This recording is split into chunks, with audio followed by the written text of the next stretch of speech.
sanctions could make the appetite for dialogue dissolve.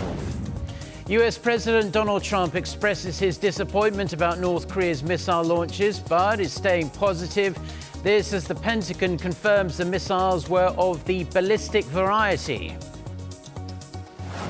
Plus, is China ready for a deal? The U.S. and China are locked in high-stakes trade talks in Washington. If no deal is reached in the coming hours, the Trump administration is going to hit Beijing with a sharp increase in tariffs.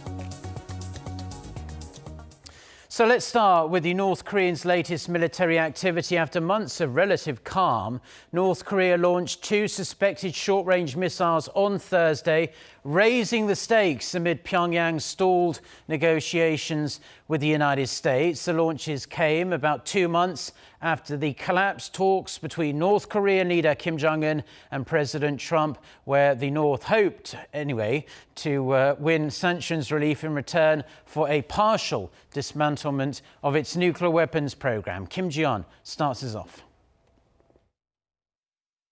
South Korea's Joint Chiefs of Staff confirmed North Korea had fired 2 projectiles presumed to be short-range missiles from the Gusong region in Pyeongan-buk-do province at 4:29 and 4:49 p.m. local time on Thursday in the direction of the East Sea, with flying distances of some 420 kilometers and 270 kilometers each. Both projectiles recorded flying altitudes of some 50 kilometers and presumed to have landed in the East Sea.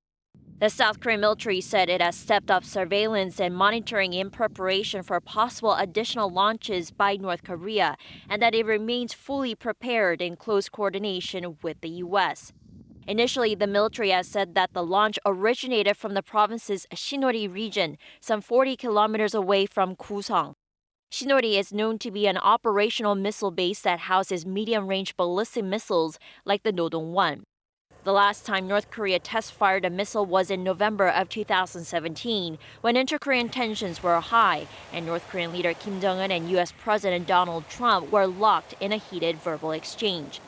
As for last week's projectiles, the launch was confirmed by South Korea's Joint Chiefs of Staff to have involved a new type of tactical guided weapon, as well as 240 and 300 millimeter multiple rocket launcher systems.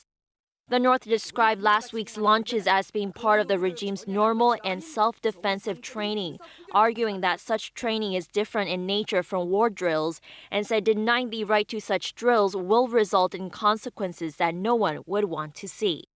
Thursday's firing is expected to raise the issue of whether North Korea had violated a series of United Nations Security Council resolutions that ban North Korea from testing ballistic missiles. Kim Ji-yeon, Arirang News. The U.S. Defense Department has confirmed that North Korea fired ballistic missiles on Thursday. The Pentagon said the launches by the regime consisted of multiple ballistic missiles that flew more than 300 kilometers and landed in the sea. A Pentagon spokesperson said in a statement that the regime fired the missiles from a northwestern location in North Korea. And the North state-run Korean Central News Agency has revealed North Korea's first statement on yesterday's launches. The agency said its leader, Kim Jong-un, supervised the regime's firepower training on the West Coast on Thursday as he overlooked the training plan of multiple long-range hitting weapons and ordered the launch, but there was no specific mention in the report of terms like missile or rocket. It added the military training was carried out to test the rapid response capability of troops stationed on the country's western front. Kim also reportedly emphasized the importance of maintaining battle readiness and developing the regime's military capabilities. Now, just hours after North Korea's launches, President Moon Jae-in issued a warning to the North.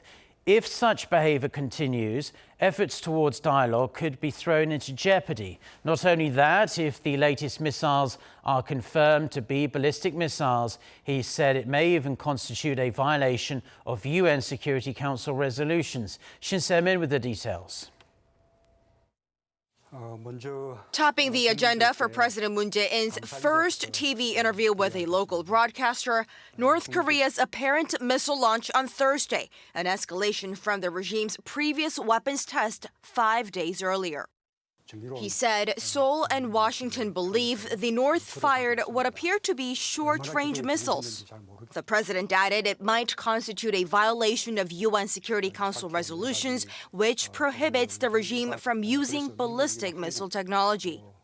And the South Korean leader had a clear warning to North Korea after an eventful few days of military activity.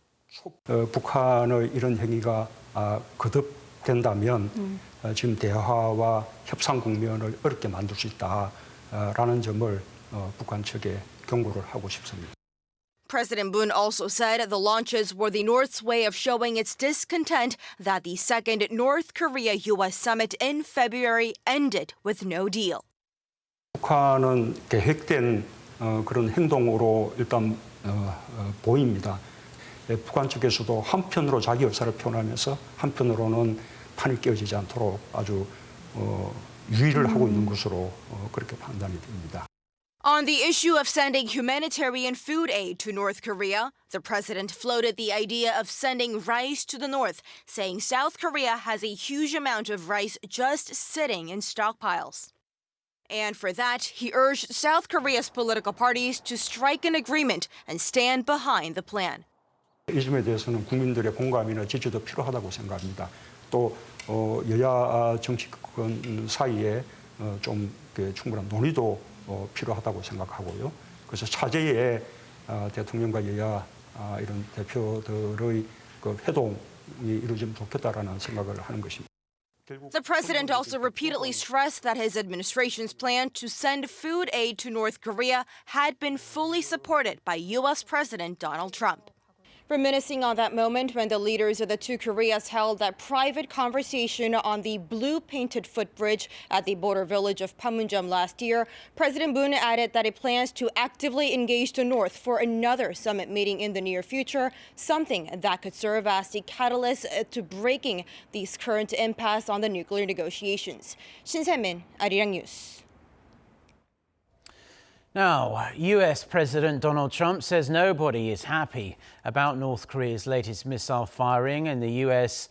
is looking at the situation very seriously. In the meantime, the U.S. Air Force tested an unarmed ICBM. On the same day, Pyongyang fired its own missile, short range, of course. Kang Kyung-wha reports. President Trump says the U.S. is closely looking at North Korea's latest firing of projectiles into the East Sea on Thursday, calling them short-range missiles. Well, we're looking at it very seriously right now. They were smaller missiles, short-range missiles. Nobody's happy about it, but we're taking a good look, and we'll see. We'll see. The relationship continues. But we'll see what happens. I know they want to negotiate. They're talking about negotiating, but I don't think they're ready to negotiate. Although President Trump expressed his unpleasant feelings towards North Korea's military activity, he added Pyongyang has great economic potential and he doesn't think Kim Jong-un is going to miss the opportunity to strengthen his regime's economy. Meanwhile, the U.S. Air Force conducted a launching test of an unarmed intercontinental ballistic missile on the same day that North Korea fired its two projectiles. Having conducted a similar launch earlier this month, the Air Force said the test verified the accuracy of the system and demonstrate nuclear deterrent capability, but are not a reaction to world events. The Air Force added the launch was part of regularly scheduled tests of ICBMs to ensure their combat readiness. Kang Kyung-wha, Arirang News. Now, Washington's Special Representative for North Korea, Stephen Biegun, is at South Korea's Foreign Affairs Ministry at this very moment to discuss the latest developments surrounding the Korean Peninsula. After first meeting Minister Kang Kyung-wha, Biegun is set to hold the Seoul, Washington Working Group meeting with his counterpart Lee Do-hoon. That meeting is expected to focus on South Korea's plans to send humanitarian food aid to the north, but Pyongyang's recent firings of projectiles and missiles is now likely to top the agenda. Biegun is also expected to visit Seoul's Unification Ministry and the Blue House this afternoon. The United States says it has seized a North Korean cargo vessel known as the Wise Honest after officials say it allegedly violated U.S. and UN sanctions by illegally shipping coal from North Korea. The U.S. Justice Department says the ship is now in the possession of the United States. It added the ship is one of the regime's largest bulk carriers and was also used to deliver heavy machinery to North Korea. It marks the first time the U.S. has seized a North Korean cargo vessel for violating sanctions. The ship was previously detained by Indonesia in April 2018 when it was caught transporting over 25,000 tons of coal. Now let's switch our attention back to that televised interview with President Moon Jae-in that happened last night. Now, the president showed some optimism on the domestic economic front, saying things may be steadily turning around. He said South Korea's economic growth rate is expected to move up to more than 2% this year, and there are positive trends in employment. Park Hee-jin reports. President Moon Jae-in forecasts the South Korean economy will achieve an over 2% growth rate in the latter half of the year. 다행스럽게도 그 분기의 마지막인 3월에는 그 이제 저성장의 원인이었던 이렇게 수출 부진 또 투자 부진 이런 부분들이 서서히 이제 회복되고 있고 지금 좋아지는 추세입니다. 하반기에는 우리의 이제 잠재 성장률에 해당하는 2% 중후반 수준을 회복할 것이다. 그렇게 지금 전망하고 있고 또 기대를 하고 있습니다. President Moon said economic growth is an area of concern, and his goal is to pull the number up to 2.5 to 2.6% from the minus 0.3% recorded in the first quarter of this year. He also expects better news on the employment front.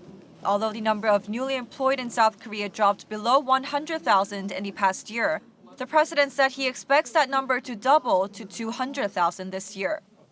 As for ways to boost the economy, the president emphasized the need to find new growth engines and to foster innovative growth. 그래서 새로운 어떤 산업을 통한 새로운 성장 동력을 마련하는 것이 시급하다고 보는 것이고요. 우선 아시다시피 가장 이제 이렇게 시급하게 중심적인 그 영향을 쏟아부을 부분은 시스템 반도체 분야, 그다음에 바이오 헬스 분야, 그다음에 미래 자동차 분야.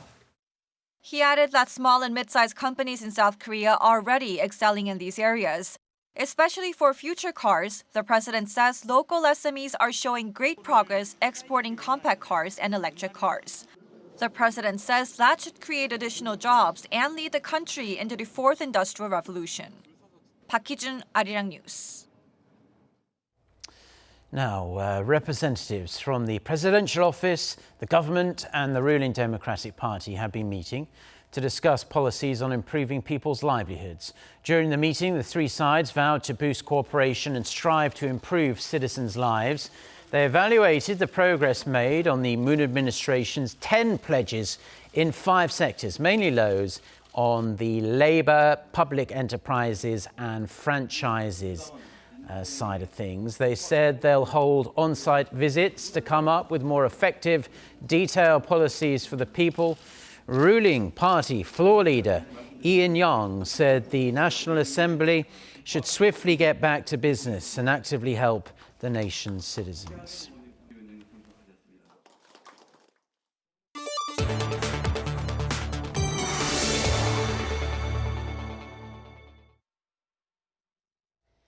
Now, China and the United States were moving towards an agreement to end their months-long trade war when, suddenly, it all seemed to fall apart this week. But on Thursday, US President Donald Trump insisted a trade deal with Beijing is still within reach. For more on this and other news from around the world, let's turn to our Hong Yu. So, do we know much about how this meeting is developing? The meeting began at 5 p.m. local time in Washington, Mark. The talks between China's top trade envoy Liu He and his U.S. counterpart Robert Lighthizer will last 2 days.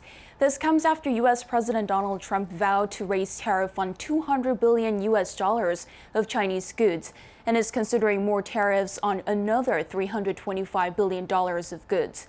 The Chinese government in return threatened to retaliate, which escalated the trade friction between the two countries. Yet just hours before U.S. and Chinese officials were due to sit down at the offices of the U.S. Trade Representative, Trump revealed from the White House that he had just received a letter from his Chinese counterpart, Xi Jinping, and suggested a deal was still attainable. No idea what's going to happen. I did get last night a very beautiful letter from President Xi. Let's work together. Let's see if we can get something done. But they renegotiated the deal. I mean, they took, whether it's intellectual property theft, they took many, many parts of that deal and they renegotiated. You can't do that.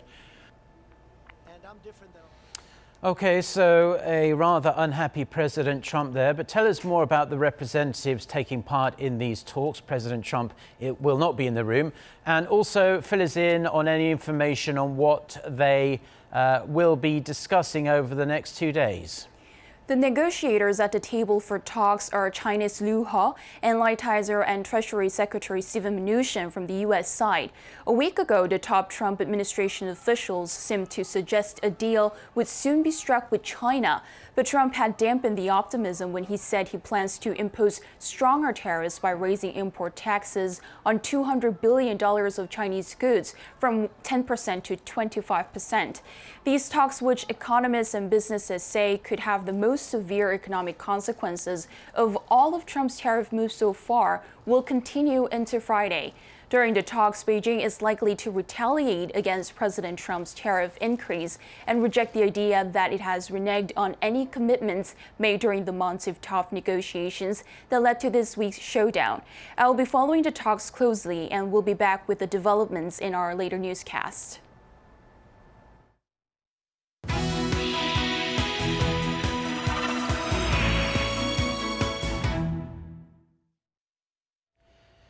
Time now for our Life and Info segment, where we focus on information that we hope will be useful for your everyday life. Today, we are going to talk about shared commercial kitchens here in South Korea and how we can all get involved if we want to. Our gov't, he is in the studio with us, Rooney. Let's start off by describing what exactly a shared kitchen is and where in Korea we might be able to find one. Sure, Mark. So shared kitchen generally refers to facilities that offer commercial food production that are available to multiple users on a assigned schedule. So users can pay hourly or monthly to use these cooking spaces, and most of the kitchen equipment, such as ovens, are provided. So I went to check out one of the most popular ones in Korea. We Cook, a shared kitchen platform service provided for food and beverage businesses, was launched in 2015. In this particular branch located in Jong-un, Seoul, there are around 100 businesses sharing an open kitchen. And there are small private kitchens as well for businesses that want separate areas. What I found most interesting was the price. It's really cheap. You can pay around $12 per hour to use the shared kitchen, and of course it is even more affordable when you book monthly. So this place is recommended for beginners who wants to start their own business but can't afford a big outlay at the beginning. I had the opportunity to speak to the vice president of We Cook and a food maker, which means a person using the shared kitchen. It's difficult to start or manage a restaurant business in Korea because rent and wages have been rising. We want people to concentrate on cooking, and We Cook provides the infrastructure and platform they need. People who want to open their own restaurants can explore different menus and try many things out here. Also, they can receive feedback from various people.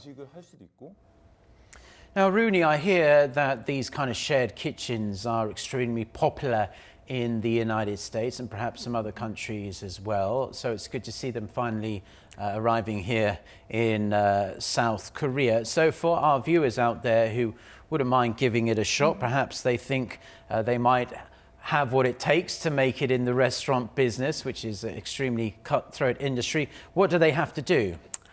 So Mark, there are about 10 big or small shared kitchens in South Korea, and actually you can easily look it up on the internet.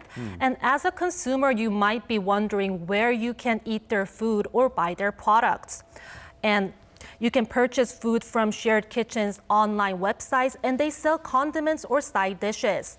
Purchasing food from shared kitchens' offline markets is also possible. And to enjoy a fresh meal, you can visit shared kitchens in person and dine in or order food from delivery applications. If you want to be a cook or a business owner, visit the shared kitchens websites and apply to be a member. The application process varies, but in general, it's not that complicated. And shared kitchens aren't just about cooking and selling food. Many platforms also support companies through branding or marketing so they can reach more potential customers. I visited another shared kitchen called Monthly Kitchen, which mainly relies on deliveries. And I talked to a chef who cooks in this kitchen. Many businesses in shared kitchens aren't experienced in terms of marketing, but they can get help from experts here. Also, a community is formed in this space, and it creates a synergy effect.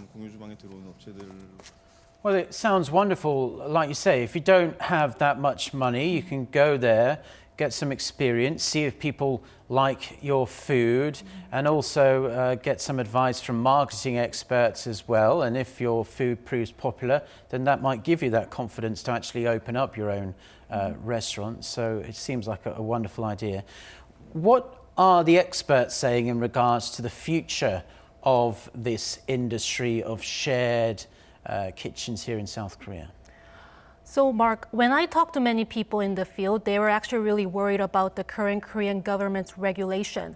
Actually, the current administration is working really hard towards deregulation, but there are some laws that hinder the expansion. For instance, under the Food Sanitation Act, multiple business operators cannot register their business in one kitchen. So many participating firms must rely on platforms like WeCook for registration, which means less independence in running businesses. However, the industry itself is likely to grow because Korea is known for its wide array of delivery services. There are many reasons behind this growth, but one of the biggest is the spike in one-person households. So as of 2017, there are more than 5.6 million one-person households in South Korea. And this accounts for almost 30% of the total. The number is expected to increase, which means more people delivering food from shared kitchens. An expert in the field pointed out that this trend will spread to living areas as well. The number of one-person households is increasing, and this will change how people use kitchens in housing facilities as well. Instead of cooking on their own, many will use shared kitchens in apartments. And when you were there, Rooney, then, did you see delivery drivers coming in and picking up food to take out to customers?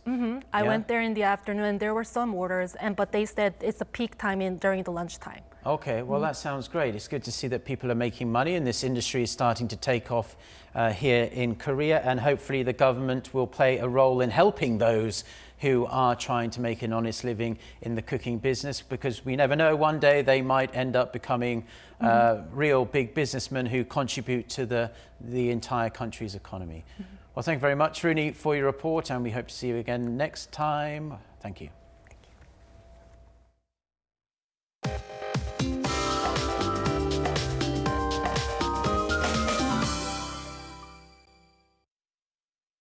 Good morning. It should feel more like early summer this afternoon.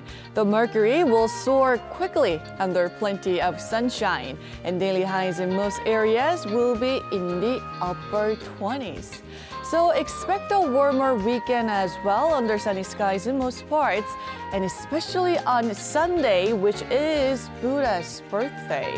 So various events will take place this weekend to celebrate the occasions, and there will be road closures in Seoul's central district of Jong-un, so check in advance.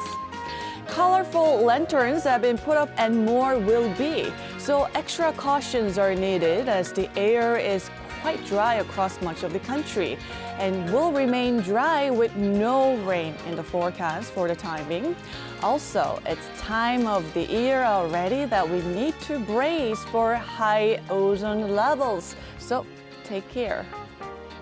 That's Korea for you, and here's the international weather for viewers around the world.